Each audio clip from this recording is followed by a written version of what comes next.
Halo guys, apa kabar semuanya? Kali ini gue akan bahas materi tentang barisan aritmatika di TPS kuantitatif.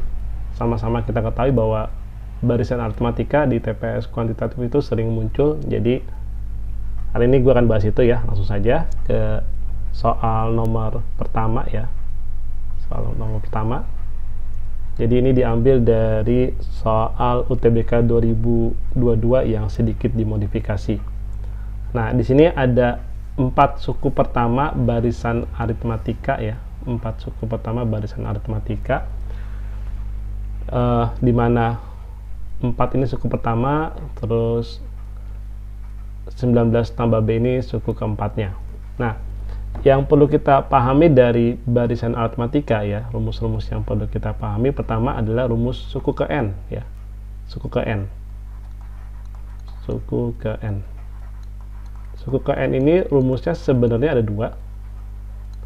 Yang pertama tuh UN sama dengan A ditambah N-1B ya. A ditambah N-1 kali B.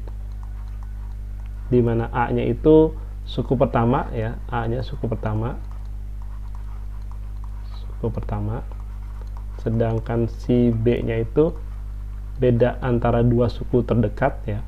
Beda antara 2 suku terdekat.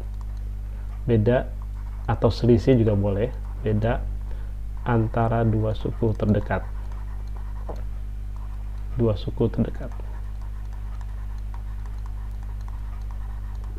Kemudian N-nya itu posisi sukunya ya, posisi sukunya. Posisi sukunya. Jadi kalau misalnya U5 itu berarti N-nya 5, itu artinya suku kelima gitu ya. Nah, sebenarnya sih ada dua rumus untuk mencari suku ke N ya, tapi yang sering dipakai itu rumus yang ini ya, A ditambah N-1 kali B. Terus rumus yang satu lagi kayak gimana kak? Rumus yang satu lagi itu sebenarnya kalau misalnya kita dikasih tahu rumus SN ya, SN itu jumlah N suku pertama. Nah, rumus UN itu ya yang mungkin agak kurang familiar, UN itu rumusnya SN dikurang sama SN-1 gitu. Bisa ya rumus pakai rumus ini kalau kamu kalau kita dikasih rumus dari SN, kita bisa pakai rumus ini, UN sama dengan SN dikurang SN-1. Nah, selanjutnya rumus yang juga sering dipakai di barisan aritmatika itu adalah rumus jumlah N suku pertama ya. Jumlah N suku pertama. Jumlah N suku pertama. Rumus jumlah N suku pertama itu secara sederhana ya ditulis seperti ini. Sn ya, Sn sama dengan N per 2 dikali A ditambah UN. Nanti UN itu ya berarti suku terakhirnya. Misalnya jumlah 5 suku pertama berarti U5 ya enggak? UN itu U5. Jadi Sn itu rumusnya N per 2 dikali A tambah UN. Atau kalau misalnya UN-nya gue ganti dengan rumus A ditambah N-1 kali B ya jadinya Sn sama dengan N per 2 dikali UN nya diganti A ditambah N-1 kali B, jadi ketemu A yang sebelah kiri jadi 2A ya, 2A ditambah N-1 kali B. Nah, rumusnya bisa pakai rumus yang awal tambah akhir terus dikali N per 2 ya, atau N per 2 dikali 2A ditambah N-1 kali B, boleh.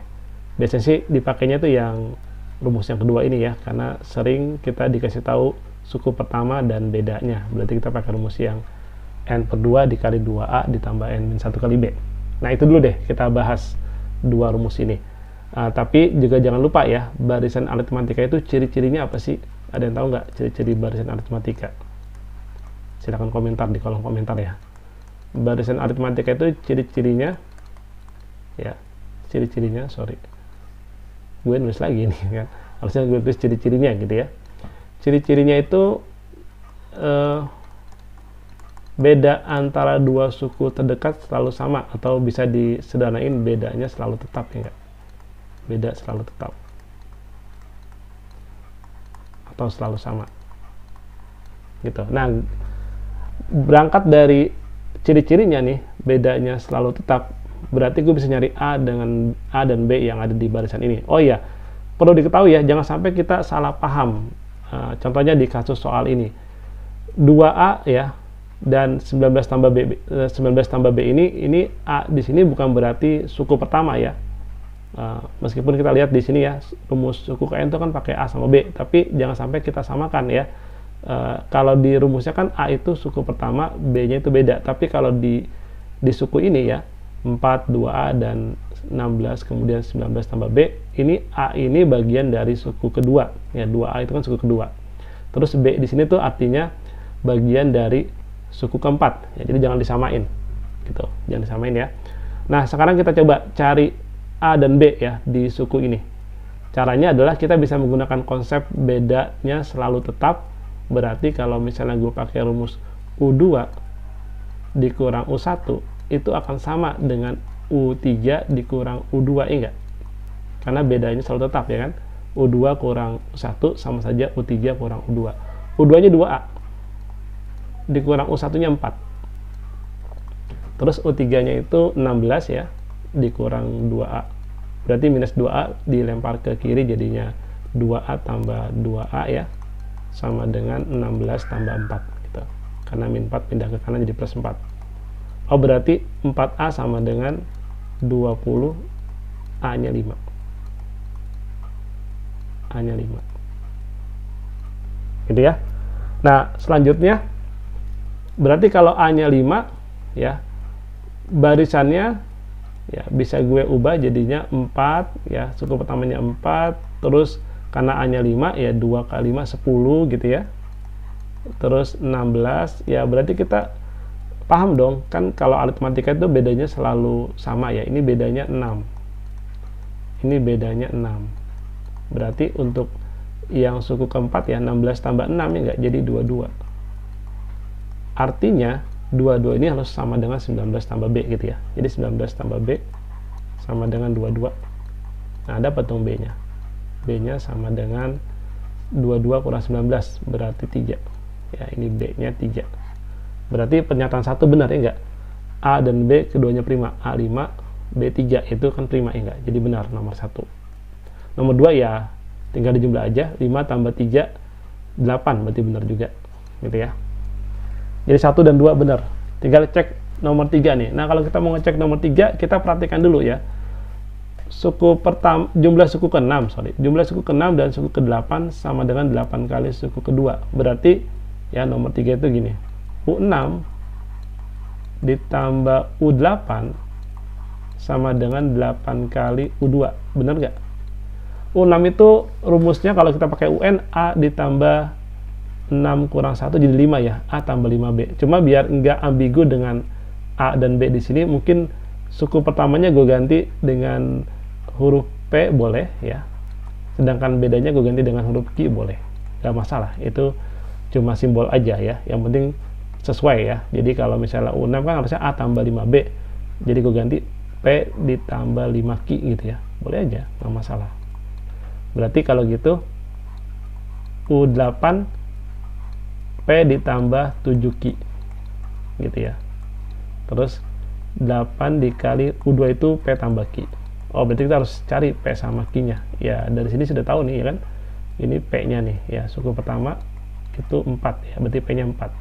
Terus Q nya itu bedanya ya, ini sudah tahu bedanya kan plus 6, jadi Q nya 6 gitu. Ini beda dan suku pertamanya ya, 4 dan 6. Suku pertamanya 4, bedanya 6 gitu. Oh berarti dimasukin sini ya. Atau digabung dulu boleh, P tambah P jadi 2P ditambah 5Q tambah 7Q itu 12Q ya. Terus P tambah Q berarti 4 tambah 6 10, berarti 8 kali 10. Coba kita cek. 2P berarti 8, 12Q berarti 12 kali 6 72 ya enggak? Sama dengan 8 kali 10 80. Dan benar kan? 8 tambah 72 itu 80 sama dengan 80. Oh berarti benar. Jadi pernyataan 3 juga benar. Pernyataan 3 juga benar. Nah, tinggal dicek lagi nih pernyataan 4. Pernyataan 4 rata-rata 8 suku pertama ya sama dengan 24. Apakah benar? Coba kita cek.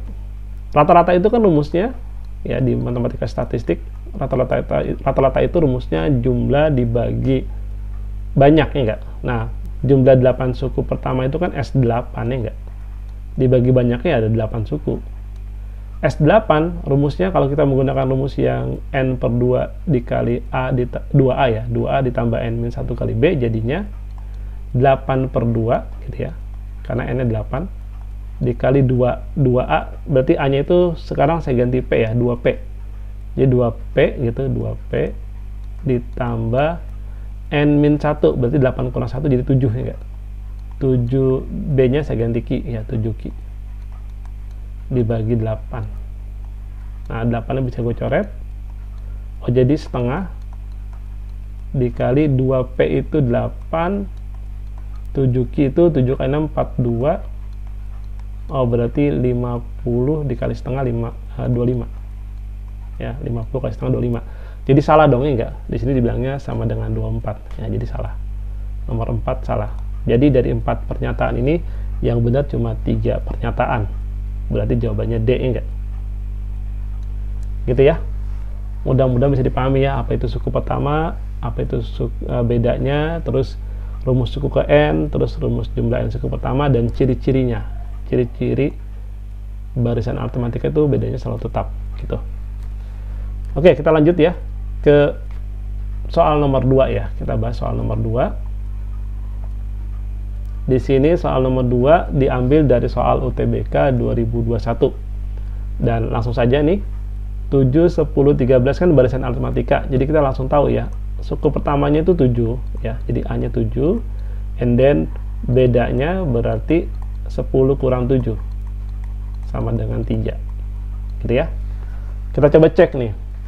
Suku ke-15 lebih kecil daripada 3 kali suku ke-5. Ya, boleh dicari U15 berapa, U5 berapa, pakai rumus yang di slide pertama atau di nomor pertama, atau boleh ya, boleh kita gunakan konsep seperti ini nih. Kita tulis aja dulu, suku ke-15 berarti U15 ya, lebih kecil, tulis aja lebih kecil dari 3 kali U5. Nah, U15 itu kan A ditambah 14B enggak? Sedangkan U5 itu kan berarti A ditambah 4B. 5 kurang 1 kan 4 ya enggak? Jadi 4B. Oh, berarti A ditambah 14B kurang dari 3A ditambah 12B enggak? Dikalikan ya, 3 kali A 3A, 3 kali 4B jadinya 12B. Nah, 12B pindah ke kiri jadinya 14B kurang 12B jadinya 2B enggak? Sedangkan A pindah ke kanan jadinya 3A dikurang A jadinya 2A. Oh, bisa gue coret nih duanya. Apakah benar B kurang dari A? Benar dong. 3 kurang dari 7 kan benar enggak? Oh, jadi pernyataan 1 benar. 1 benar. Nah, kalau optionnya seperti ini, kalau 1 benar, 3 pasti benar. Coba aja cek nih. Gue cek ya 3 nih sebagai bukti. Tidak ada suku yang merupakan kelipatan 3. Kita lihat deh kecenderungannya. Kecenderungannya tuh dia kan bedanya selalu 3 ya. Berarti sini 16 ya, dan 19 dan seterusnya. Gue cukup ngecek 5 suku sebagai kecenderungannya ya. Jadi gini, gue bagi 3 deh. 7 bagi 3 tuh selalu sisanya 1. Ya, maksudnya 7 bagi 3 sisanya 1 gitu ya. 10 bagi 3 sisanya 1. Gue lompat nih, 19 bagi 3 tuh sisanya juga 1. Ya enggak? Artinya suku-sukunya tuh selalu bersisa 1 ketika dibagi 3. Jadi tidak ada suku ya, tidak ada suku yang merupakan kelipatan 3. Karena kalau kelipatan 3 berarti kalau dibagi habis ya enggak ada sisanya. Ini selalu bersisa 1, berarti tidak ada yang merupakan kelipatan 3. Nah, benar kan ya? 1 benar, 3 benar. Biasanya kalau opsinya seperti ini, 1 benar, cek pernyataan 4. Coba kita cek pernyataan 4. Kalau 4 benar berarti jawabannya E ya. Coba cek. Jumlah 3 suku berurutan selalu ganjil. Tahu kan ya, suku berurutan itu tidak lompat ya. Jadi U2 terus U3 terus U4 gitu ya, dan seterusnya. Nah, kalau 3 suku berurutan berarti kita perlu cek dulu kecenderungannya ya. Kecenderungannya kan ini 7, 10, 13, 16, 19 itu selalu bergantian. Kalau suku ganjil nilainya ganjil.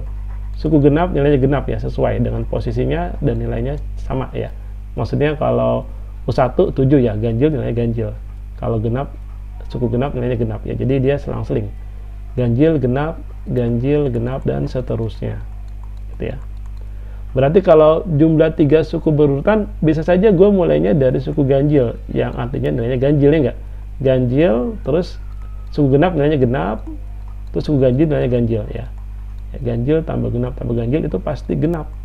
Coba aja bayangin, 1 tambah 2 tambah 1 itu kan 4, jadi genapnya enggak. Nah, tapi kan nggak harus mulai dari suku ganjil, bisa saja mulai dari suku genap, yang penting berurutan ya nggak. Genap berarti ganjil terus genap,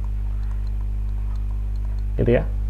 Nah, kalau genap ganjil genap, oh ini sorry, ini ganjil tambah ganjil itu genap ya, benar ya. Oh, genap. Nah, kemudian kalau ini genap tambah genap itu ganjil ya. Coba bayangin 2 tambah 1 tambah 2 itu 5 ya, jadi ganjil.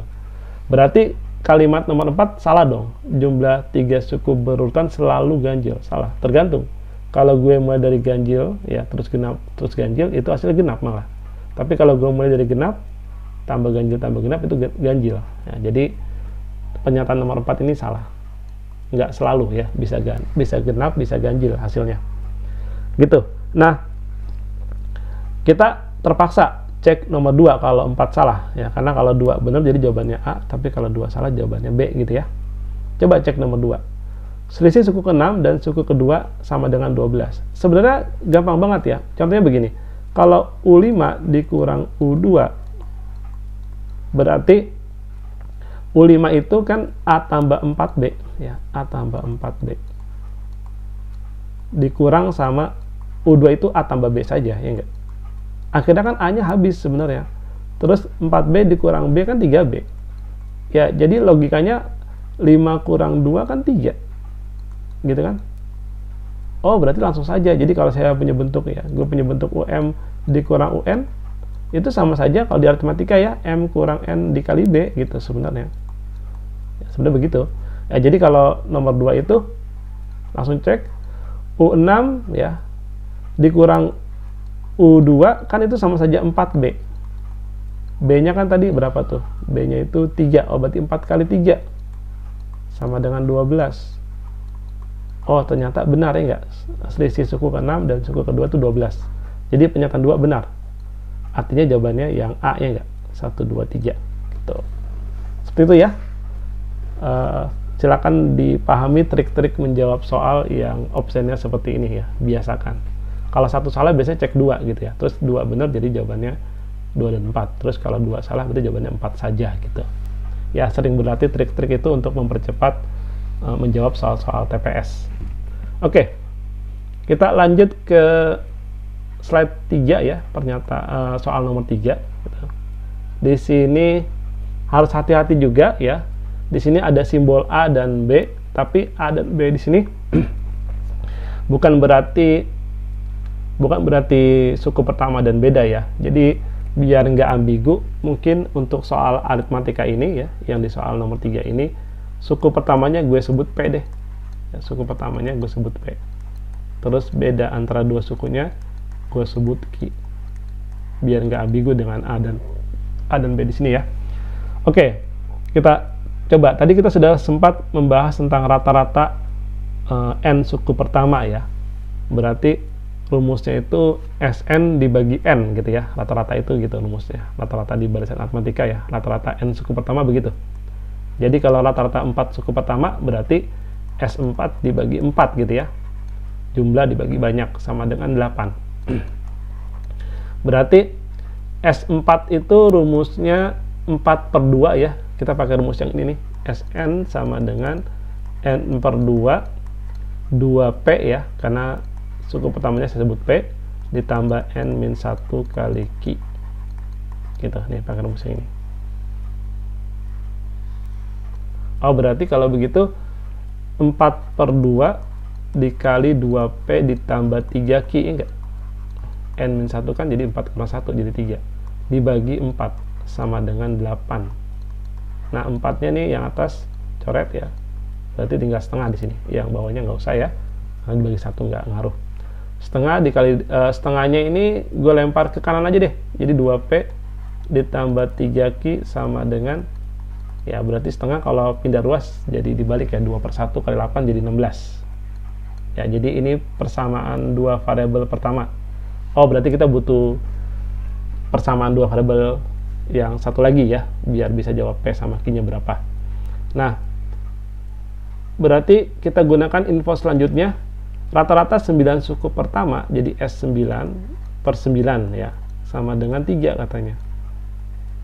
Nah, rumusnya berarti kan 9 per 2, 2A ditambah 8 Q, bukan A ya. Tadi kan kita ganti bentuknya dengan P sama Q ya, untuk suku pertama sama bedanya. Jadi 9 per 2, 2P ditambah 9 kurang 1, 8 ya, 8 Q. Dibagi 9 sama dengan 3 ya. Nah, ini bisa gue coret 9 nya. Berarti 2P tambah 8Q. Nah, ini kan setengah ya. Setengah pindah ke ruas kanan, jadinya 3 dikali 2 per 1, 6. Nah, ini bisa dieliminasi langsung nih. Karena sudah sama tuh 2P nya ya enggak. Langsung gue taruh sini ya. 2P ditambah 3Q sama dengan 16. Kita kurang, 2P nya habis. 5Q sama dengan min 10. Dapat Q nya minus 2 ya enggak. Jadi bedanya minus 2. Terus masukin aja ini ke persamaan yang ini nih, yang paling gampang deh ya. Berarti 2P 8 kali min 2 min 16 ya. 2P min 16 sama dengan 6. Nanti dapat P nya sama dengan 22 dibagi 2, 11 ya. P nya 11. Jadi suku pertamanya 11, bedanya minus 2 gitu. Nah, kita kan diminta A plus B, di mana A itu koefisien N kuadrat dan B itu koefisien N dari rumus jumlah N suku pertama. Jadi kita harus cari dulu rumus N suku pertama. Rumus Sn ya, rumus N suku pertama, Sn, nih, pakai yang ini tadi ya, Sn sama dengan, kita pakai rumus yang ini, N per 2, 2P jadinya ya. 2P itu berarti 22 ditambah N-1 dikali Q-nya min 2 gitu. Berarti N per 2 ini boleh dulu ya gue kali min 2 dikali N, jadinya min 2N. Terus min 2 kali min 1 kan 2, tambah 22 jadi 24. Berarti N per 2 nya masuk. N per 2 dikali min 2N jadinya min N kuadrat ya enggak, 2 nya soalnya bisa coret. And then N per 2 dikali 24, 24 bagi 2 kan 12, 12N. Nah, dapat deh, ini kan rumus Sn ya, ini rumus Sn. Jadi rumus Sn nya begini, min N kuadrat tambah 12N. Nah, ini kita samain dengan maksud soalnya nih ya, bahwa A itu koefisien N kuadrat ya, koefisien N kuadrat berarti kan min 1. Terus si B itu koefisien N berarti 12. Nah, A tambah B sama dengan 11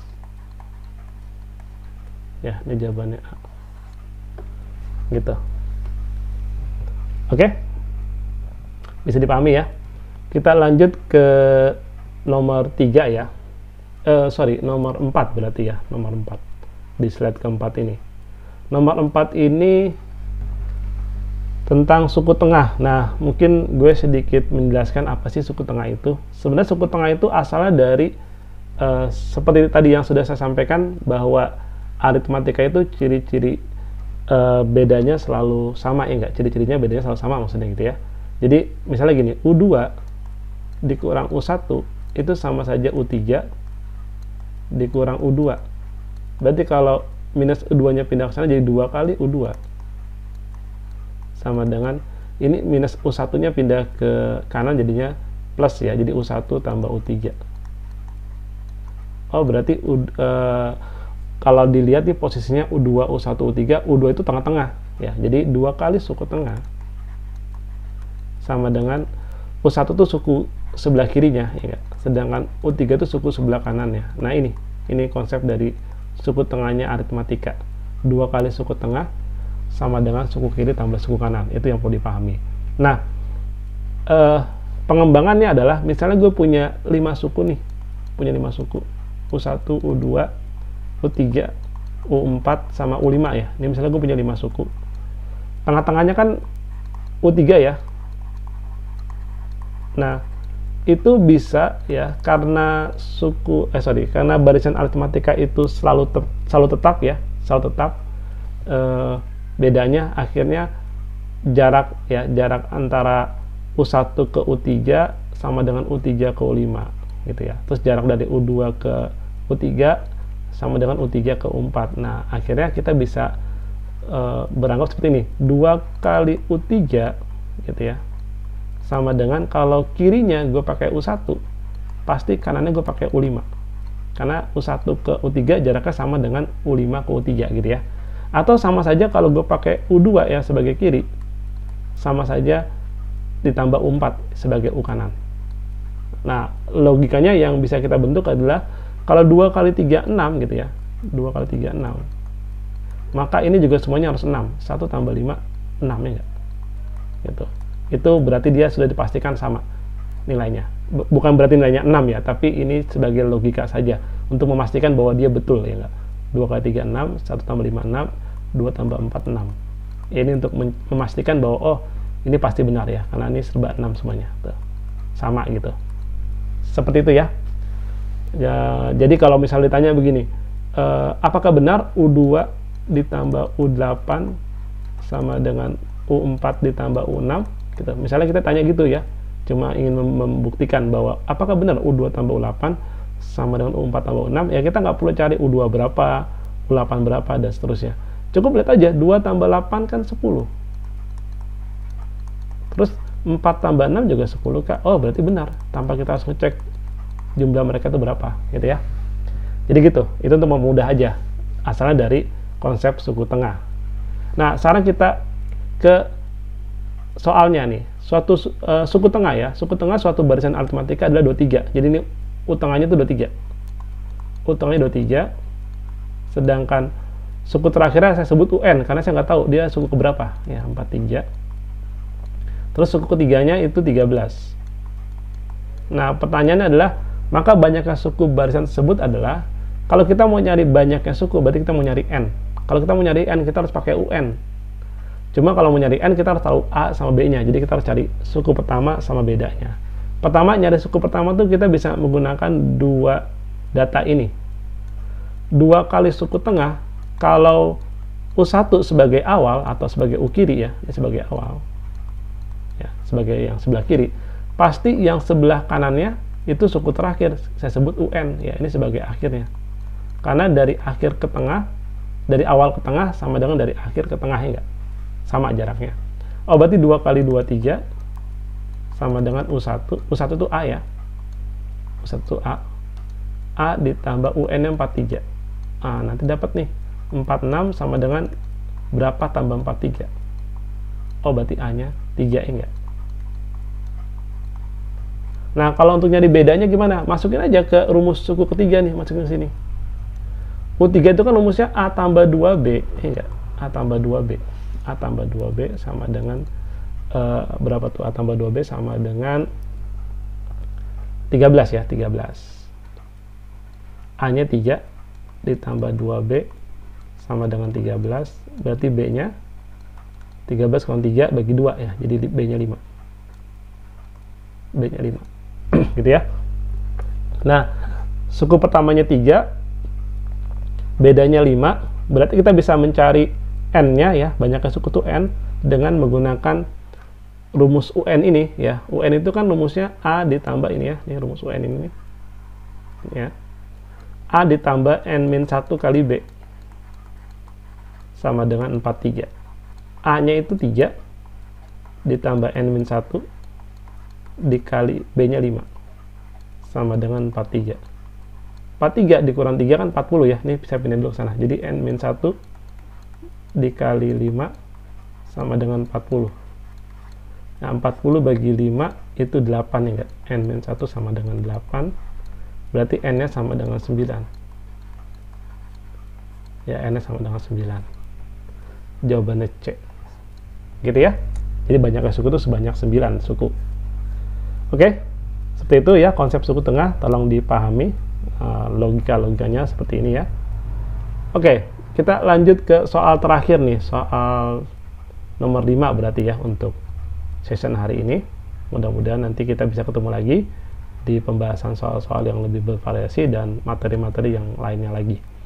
Oke, di sini kita diberikan 3 suku yang jaraknya sama. Suku ketiga ke suku kelima, suku kelima ke suku ketujuh itu jaraknya lompat 2 ya. Jadi dia pas nih. Si U5-nya itu 10, tengah-tengah dia. Di antara U3, U3-nya itu K plus 1, sedangkan U7-nya itu 2K plus 7. Berarti kita bisa pakai konsep suku tengah, karena dari jarak dari U3 ke U5 sama dengan U5 ke U7, ya enggak? Jadi kita bisa pakai konsep suku tengah. 2 kali suku tengah berarti 2 kali U5 sama dengan suku kirinya ditambah suku kanannya. Berarti 2 kali 10 kan 20 ya. Ini kalau dijumlah ya langsung saja ya. U3 tambah U7 berarti 4K ditambah 8. 8-nya pindah ke kiri jadinya 12 sama dengan 4K. Berarti K-nya 3 ya enggak? K-nya 3. Nah, 3 itu kan bilangan ganjil, berarti nomor 1 benar. Kalau 1 benar, 3 pasti benar ya. Ini kita pengen ngecek pernyataan 1 dulu ya. Pasti 3 benar. Coba buktiin ya. Suku ke-7-nya merupakan bilangan prima. Suku ke-7 kan ini nih. U7 sama dengan 2K tambah 7. Berarti 2 kali 3, 6 tambah 7, 13. 13 itu kan prima, enggak? Jadi benar ya. Ini nomor 3 ya, bukan nomor 2, sorry. 3. Jadi pernyataan 3 benar ya, itu buktinya. 1 benar, 3 benar. Terus kalau 1 benar sama ya, kalau seperti ini kita cek pernyataan 4. Siapa aja 4 benar kan, jadi jawabannya langsung E gitu ya. Berharap gitu ya. Nah, tadi sudah saya sampaikan ya, nih seperti ini nih, kalau kita ingin mengecek ya apakah pernyataan ini benar di barisan aritmatika, cukup aja indeksnya, ini namanya indeksnya dijumlah aja. 2 tambah 8, 10. 4 tambah 6, 10. Karena sama ya jadi benar gitu. Coba sama dengan konsep yang sama. Nomor 4 kan begini maksudnya. Apakah benar U4 tambah U8 itu sama dengan U2 tambah U9? Gitu maksudnya pertanyaannya. 4 tambah 8 itu 12. 2 tambah 9 itu 11. Ini nggak sama. Ya, ini nggak sama. Berarti kalau nggak sama, ya salah, ya nggak? Ini salah. Jadi pernyataan 4 salah. Berarti kalau gitu kita harus cek pernyataan 2. Karena kalau 2 benar jawabannya A, kalau 2 salah jawabannya B gitu ya. Coba cek pernyataan 2. Pernyataan 2, jumlah 2 suku pertama lebih kecil dari suku ketiga. Kalau suku ketiganya itu 2K plus 1. Gitu ya, 2K plus 1. Berarti K-nya itu kan tadi 3 ya nih, ini K-nya 3. 2 kali 3, 6. 6 tambah 1 berarti 7 ya. Gitu. Nah, karena kita lihat nih ya, nih kalau kita lihat nih, ini 7, ini 10 ya, ini 13. Sorry, ini enggak berurutan ya karena ada lompat ya. Jadi ini 7 terus U4 ya, karena 7 itu U3, terus ini U10 itu U5 ya, ini 10 dan seterusnya gitu ya. Berarti di sini U2, di sini U1 gitu ya. Karena di sini 7 itu U3. 7 ke 10 itu kan bedanya 3. Tapi dia lompat 2. Berarti kalau lompat 1 bedanya 3 dibagi 2. 1,5 ya enggak? Ini 1,5 nih. 1,5 bedanya 1,5, 1,5. Berarti kalau ke kiri dikurang 1,5, dikurang 1,5 jadinya 5,5 nih di sini ya. Ini dikurang 1,5 jadi U2-nya tuh 5,5. 7 dikurang 1,5 ya enggak? Sama dengan 5,5 gitu ya. Terus kalau U1 berarti 5,5 dikurang 1,5 ya enggak? Ya, 5,5 atau 7 dikurang 3 gitu ya. 7 dikurang 3 boleh, biar lebih gampang. 4. Ya. Ini kalau ke sini tuh dikurang 3. Tapi kalau ke U2 dikurang 1,5 gitu ya. Berarti kalau begitu coba cek U1 tambah U3 U1 tambah U2 ya. U1 tambah U2 itu sama saja 4 ditambah 5,5 sama dengan 9,5. Coba cek. Jumlah 2 suku pertama lebih kecil dari suku ketiga. Salah ya enggak? Karena 9,5 itu lebih besar daripada 7. Jadi pernyataan 2 juga salah. Berarti yang benar tuh cuma 1 dan 3. B jawabannya gitu ya. Nah, seperti itu. Ya, beberapa soal ya, yang levelnya mirip dengan soal-soal UTBK ya, mengenai TPS kuantitatif materi barisan aritmatika. Ya, mudah-mudahan kita bisa ketemu lagi nanti di pembahasan materi-materi lainnya lagi. Dan jangan lupa terus berlatih dengan soal-soal yang bervariasi ya, baik itu soal dari soal-soal tahun sebelumnya atau soal-soal yang merupakan soal-soal prediksi. Salah satunya bisa kalian cek di materi-materi atau kurikulum Konstanta Education. Dari saya cukup sekian, sampai berjumpa lagi.